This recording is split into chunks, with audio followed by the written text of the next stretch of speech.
Ilang buwan bago ang eleksyon 2025, paggawa ng trabaho at food security ang pangunahing pamantayan ng mga Pilipino sa mga kandidato.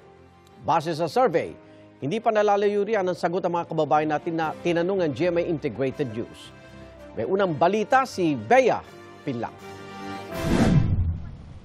Tinanong natin ang ilan nating kababayan kung ano bang ideal candidate nila sa nalalapit na eleksyon.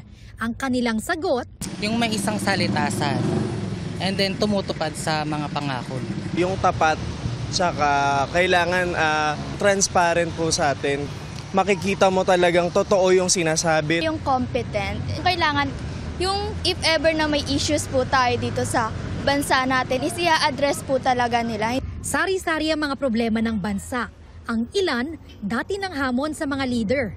Kaya ang isa sa mga gustong patutukan ng ilang botante sa mga kakandidato sa eleksyon, ang job creation. Ngayon, marami pa rin po talagang naghahanap ng work na hindi po mabigyan ng sapat na posisyon sa nila, trabahong gusto nilang pasukan po. Magne-nurse po kami ngayon kaya feeling po namin mahirapan din po kami makapasok po sa hospital. Gayon din ang pagkakaroon ng accessible at competitive na education system. If yung kandidato is ipaglalaban talaga yung kapakanan ng isang estudyante, syempre hindi lang naman po kami yung magbe-benefit doon. Of course, pati yung bansa. Kasi the more na nag-i-invest sila sa mga students, mas nagiging confident and also competitive yung bansa natin. At syempre, sapat na sahod at maayos na working conditions para sa mga manggagawa.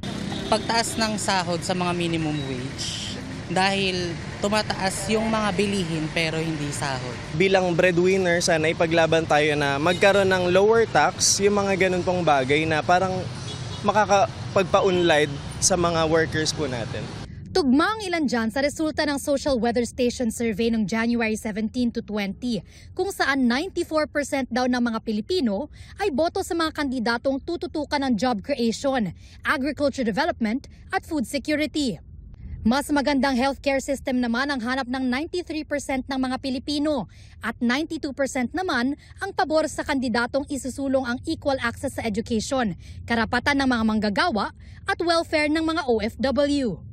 Ilan pa sa mga hinahanap ng mga Pilipino sa mga plataporma ng mga kandidatong iboboto nila ang pagtugon sa kahirapan at gutom, pagtugon sa mga epekto ng climate change, pagpapatibay ng disaster preparedness at pagkontrol sa presyo ng mga pangunahing bilihin at serbisyo.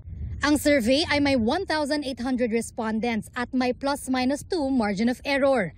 At hindi lang daw plataporma ang dapat tingnan sa pagkilati sa mga kandidato. Although mahalaga yung may experience, pero kasi marami rin namang walang experience sa politika na marami nagagawa sa background nila. Halimbawa, tumutulong sila sa local communities nila and also talagang advocate sila sa mga issues. Sana maging matalino po sana yung mga tao para bumoto ng tamang tao para po kasi sa future natin kasi medyo mahaba-habang laban po to. Ito ang unang balita, Bea Pinlang para sa GMA Integrated News.